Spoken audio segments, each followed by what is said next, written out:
Hey there, Red Devils fans! We've got some thrilling updates for you. Please subscribe and turn on notification for daily Manchester United news updates. Ruthless Erik ten Hag decision might mean he's already lost a Manchester United battle. Erik ten Hag could be forced to surrender at least some control when it comes to recruitment at Man United this summer. The trip to Brentford after the international break will mark the beginning of a final audition period for some members of Manchester United's squad to save their Old Trafford careers. Though Ratcliffe, earlier this week, hinted that sorting out the club's off-field structure will initially take priority over beefing up the squad, there is no doubt that United need to strengthen on the pitch this summer, regardless of who the manager is. They are still missing quality and depth in some areas. Not for the first time in recent years, United are going to have to assess their midfield department.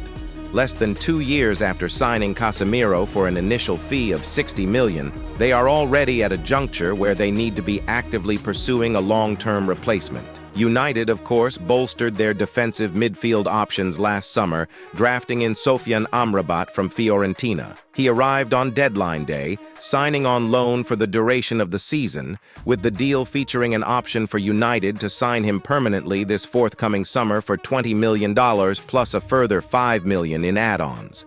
However, he has failed to make his mark when opportunities have come his way.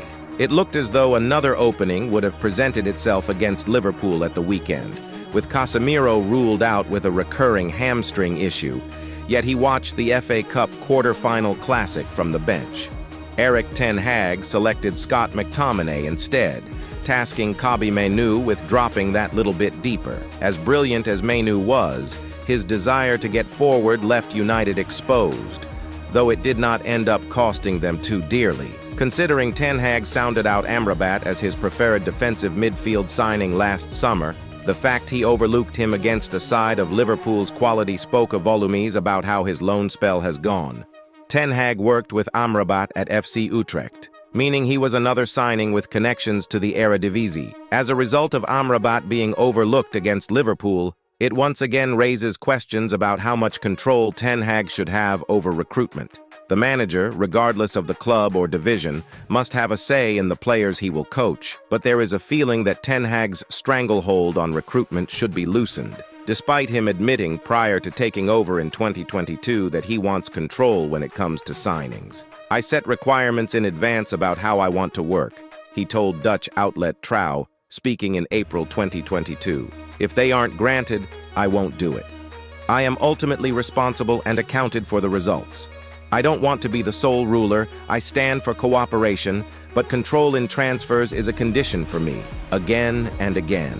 Rasmus Højlund has rubbished the idea that there was internal pushback from his teammates following his interview with the United stand. The Manchester United striker sat down with the fan channel's controversial owner Mark Goldbridge last month. It was reported by the Daily Mail that Goldbridge had received a number of death threats following the interview, and a police investigation was launched into the online scares. While there was also suggestion that some Man Ud players had voiced frustration with Højlund for doing the interview, with Goldbridge's channel well known to be critical of Red Devils players at times. However, the 21-year-old has shut down the claims of his teammates taking issue with the interview and labeled it as fake news. Speaking to Danish media, he said, "Nothing has been said to me, so it is fake news. I haven't read anything about it, but it's definitely not true that I have been told that I can't do an interview with one fan media or another." Højlund agreed to the interview with Goldbridge and the United stand to fulfill a promise he had made after his $72 million arrival from Atalanta in the summer. The United stand themselves say that they have received warnings to Goldbridge that he is a dead man walking, with others threatening to harm him if goes to Old Trafford again following the interview. And the messages, which were sent on social media, also mentioned other members of staff and the exact location of the studio. The divisive channel has amassed a huge following online since it was created over a decade ago.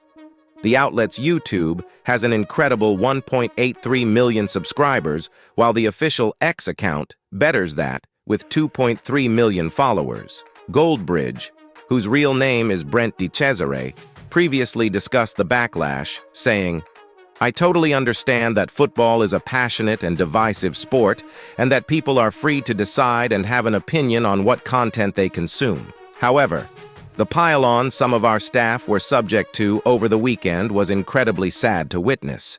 To be threatening people's lives yet again evidences the vile pack mentality that exists on social media. Rasmus Højlund is currently away on international duty with Denmark, preparing for clashes with Switzerland and Faroe Islands. But all eyes will then return to the Premier League for the striker with United taking on Brentford, Chelsea, and Liverpool after the break. Meanwhile, Bruno Fernandes told new minority owner Sir Jim Ratcliffe he wants to stay to spearhead the fresh era at Manchester United. But the Red Devils captain made it clear he expects to be challenging for top honors again. The Portugal international, 29, is under contract until summer 2026, with the option to extend by a year. Fernandes said, "I've already had a meeting with the new owners. They want to meet with the players and have already done so individually. And that's exactly the message I passed on. I want to stay here. I want to be part of a project that has feet, legs, torso, and head. Everything we need to be able to compete with Manchester City, Arsenal, and Liverpool, who are the clubs that have been in the best shape. I want to compete. I want to win." Fernandes knows he cannot be guaranteed a Premier League title anytime soon. The season has been below our expectations. Below mine, at least. And I think below the club's expectations, too, because they're not used to being in these positions. Despite a turbulent campaign in the Premier League that sees United sat 17 points adrift of league leaders Arsenal, there is still hope of some silverware this season. Meanwhile, Manchester United fans are desperate for agent Bruno to work some magic after their captain declared that transfer target João Neves is ready for a big move. The latter exploded into Benfica's team last season and hasn't looked back since, clocking up 57 appearances in all competitions.